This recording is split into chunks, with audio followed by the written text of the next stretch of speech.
કાસોર સોજિત્રા ખાતે આ કામનો આરોપી મિનેશભાઈ મનુભાઈ પરમાર એ બેંક મિત્ર તરીકે ગામમાં કામ કરતો હતો. વિવિધ લોકોના વિવિધ પ્રકારના બેંક સંબંધિત કામ કરી આપતો હતો, લોન મેળવવા બાબતના કામ કરી આપતો હતો.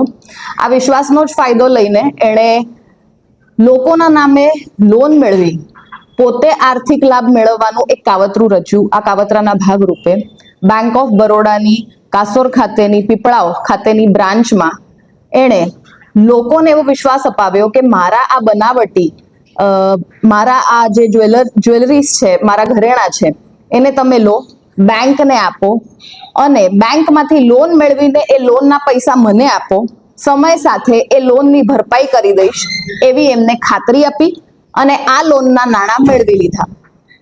સમય જતા બેંક ઓફ બરોડાને જાણ થઈ કે આ જે દાગીના એણે આપ્યા છે એ દાગીના બનાવટી છે, જેથી બેંક ઓફ બરોડા તરફથી આ ફરિયાદી તેમજ આ સાહેદોને વારંવાર લોન પરત કરવાના કોલ્સ આવવા લાગ્યા, લોન રિકવરી માટેના કોલ્સ આવવા લાગ્યા, જેના પરિણામે આ કામના ફરિયાદી તથા સાહેદોએ સોજિત્રા પોલીસ સ્ટેશનનો સંપર્ક કર્યો અને તપાસ દરમિયાન જાણ થતા આ ગુનો નોંધવામાં આવ્યો. ગુનાની ગંભીરતા ધ્યાને લઈને એસપી શ્રી જીજી સરણી સાહેબ દ્વારા આ ગુનાની તપાસ આગળની તપાસ એસઓજી શાખા આણંદને સોંપવામાં આવી. જે તપાસ દરમિયાન આ કામના આરોપી મિનેશભાઈ મનુભાઈ પરમારની અટક કરવામાં આવી, જે ઓલરેડી જ્યુડિશિયલ કસ્ટડીમાં છે 3 દિવસના રિમાન્ડ પર.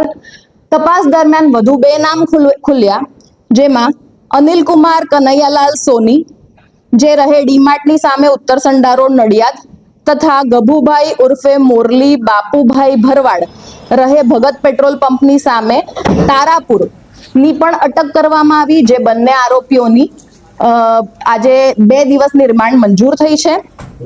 આ કાવતરા અને ઠગાઈ હેઠળ કુલ ₹31,55,000ની ઠગાઈ કરવામાં આવેલી છે અને 3 આરોપીઓની જે નામ દર્શાવે એમની ધરપકડ કરવામાં આવેલી છે.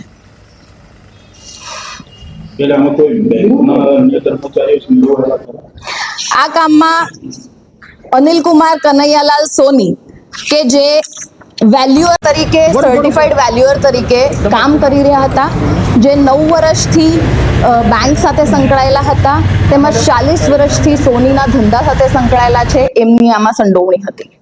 જે આરોપીઓએ જે ફરવા આવી કાવતરું કરીને આ રીતે આખી ઠગાઈને અંજામ આપ્યો છે.